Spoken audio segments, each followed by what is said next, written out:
मैंने नाज़रीन आपको एक और बात बताई थी कि कुछ डॉक्यूमेंट्रीज हैं जिनके ऊपर काम हो रहा है।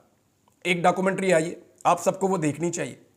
अल जज़ीरा ने एक तफसीली डॉक्यूमेंट्री जारी की है कि पाकिस्तान में हुआ क्या, 8 फरवरी के इलेक्शन में क्या हुआ, उस 8 फरवरी के इलेक्शन के बाद सिनेरियो क्या बना, और वो जो सिनेरियो 8 फरवरी के इलेक्शन के बाद बना उसमें पाकिस्तानी मीडिया की क्या हालत हो गई, कि पाकिस्तानी मीडिया की क्रेडिबिलिटी बिल्कुल ख़त्म हो गई।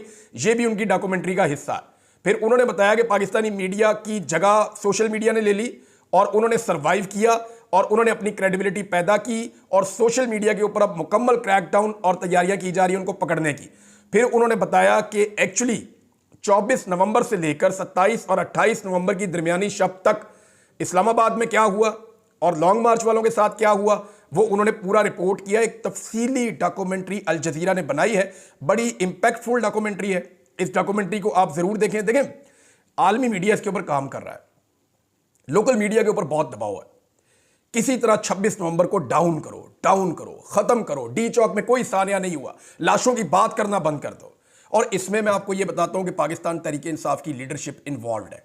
मैं साबित कर दूंगा आपको, मैं अभी आपको साबित कर दूंगा। फिर जिसने जो कहना है वो कर ले, जिसने मेरे पे केस करना है वो केस कर दे जाके। मैं आपको साबित कर दूंगा कि देखें, मैं कम से कम जो लोग वहां शहीद हुए ना वो गरीब लोग हैं। जो लोग वहां शहीद हुए ना वो पाकिस्तान के लिए निकले हुए थे। उनको यह कहा गया था कि तुम्हें एक बेहतर पाकिस्तान दिया जाएगा। वो खलूसे नीयत के साथ आए थे, जिन्हें गोलियां लगी वो खलूसे नीयत के साथ आए थे, जो शहीद हुए वो खलूसे नीयत के साथ आए थे। उन लोगों के साथ जो हुआ, इस मामले के ऊपर कोई बोले या ना बोले, मैं बोलता ही रहूंगा। मैं इसके ऊपर किसी भी किस्म के कंप्रोमाइज को, चाहे वो कोई भी करे, मैं इसको एक्सपोज करूंगा। आज मैं आपको गारंटीड कह रहा हूं कि मैं इसके ऊपर चुप नहीं करूंगा। एक ही तरीका है चुप करवाने का, वो सारे जानते हैं। मैं अपना काम करता रहूंगा इस मामले पे। ये लहू बह गया, पाकिस्तानियों का खून है भाई, पाकिस्तानियों का खून बह गया है। मैंने साना मॉडल टाउन के ऊपर बिल्कुल कंप्रोमाइज नहीं किया था। मैं आखिरी वक्त तक उसके ऊपर आवाज उठाता रहा था और अब भी मैं आवाज उठाऊंगा। मैं इस पे पीछे नहीं हटूंगा। अब मैं आपको यह बताता हूं कि इसको दबाने के लिए एक नई कार्रवाई की जा रही है। ये जो मदारस का मामला है ना, इसकी रजिस्ट्रेशन का मामला, ये 2019 में पाकिस्तान तहरीके इंसाफ ने मुआहिदा कर लिया था। ताहिर अशरफी उस वक्त इमरान खान साहब के साथ होते थे। वो मुआहिदे की तफसीलात भी मौजूद हैं।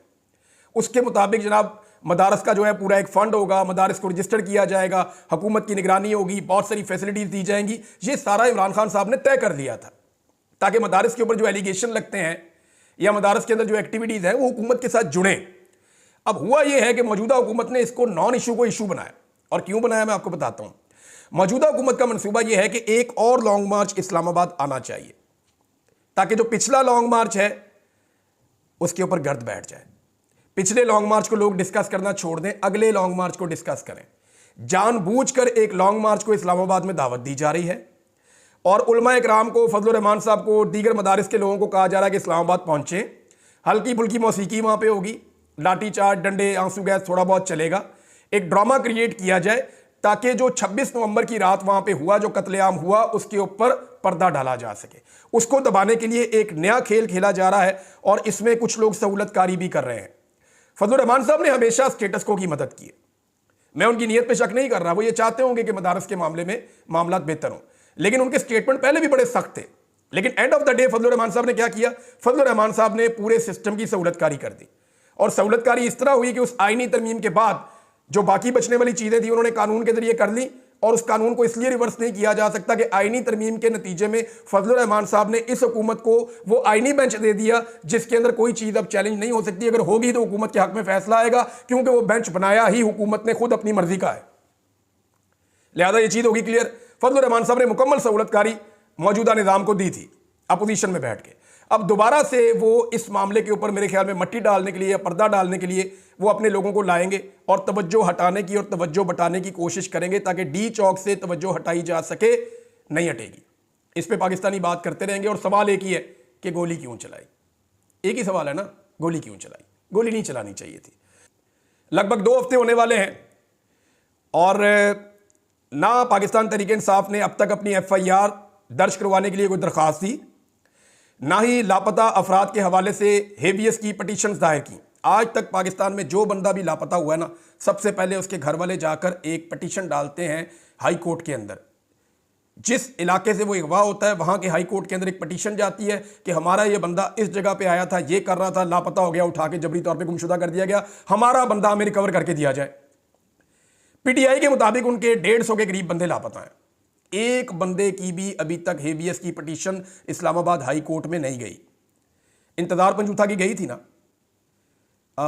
अब्बासी साहब की भी गई थी, मेरी भी गई थी, मैं एक जर्नलिस्ट हूं, मेरी भी गई थी, अहमद फराद साहब की भी गई थी, जितने भी लोग, डार साहब की भी गई थी, जितने लोग लापता किए गए हैं उन तमाम की पिटीशन जाती है फौरी तौर पे।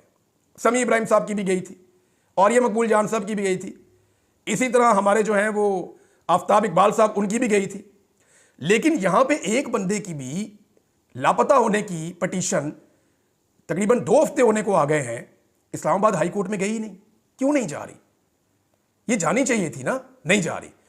दूसरा यह है कि एफआईआर अभी तक, यानी इतने दिन पाकिस्तान तहरीक इंसाफ वकीलों की पार्टी है, इतने वकील हैं इस पार्टी के अंदर के तबाही फिरी फिरी लंडा बाजार है वकीलों का, अभी तक एक एफआईआर वो नहीं लिख सके कि जनाब उस दिन वकूआ क्या हुआ और एफआईआर कैसे होनी चाहिए। नंबर 3 जो है वो सीसीटीवी फुटेज को महफूज बनाने के हवाले से 2 हफ्ते गुजरने के बावजूद पाकिस्तान तहरीक इंसाफ ने कोई कदम नहीं उठाया, अभी तक नहीं उठाया। और मैं आपको यह खबर दे देता हूं कि अब सीसीटीवी फुटेज नहीं मिलनी, ये तहरीक इंसाफ उल्टी लटक जाए, ये अब जो मर्जी कर ले इमरान खान साहब जब बाहर आएंगे, अब सीसीटीवी फुटेज नहीं मिलनी, जो होना था उन्होंने वो कर लिया। अब जहां पे वो सेफ है या जहां पहुंच गई है वो वहीं पे है, अब सीसीटीवी फुटेज नहीं मिलनी। मैंने नाज़रीन आपको एक और बात बताई थी कि कुछ डॉक्यूमेंट्रीज हैं जिनके ऊपर काम हो रहा है। एक डॉक्यूमेंट्री आई है, आप सबको वो देखनी चाहिए। अल जजीरा ने एक तफसीली डॉक्यूमेंट्री जारी की है कि पाकिस्तान में हुआ क्या, 8 फरवरी के इलेक्शन में क्या हुआ, उस 8 फरवरी के इलेक्शन के बाद सिनेरियो क्या बना, और वो जो सिनेरियो 8 फरवरी के इलेक्शन के बाद बना उसमें पाकिस्तानी मीडिया की क्या हालत हो गई, कि पाकिस्तानी मीडिया की क्रेडिबिलिटी बिल्कुल ख़त्म हो गई।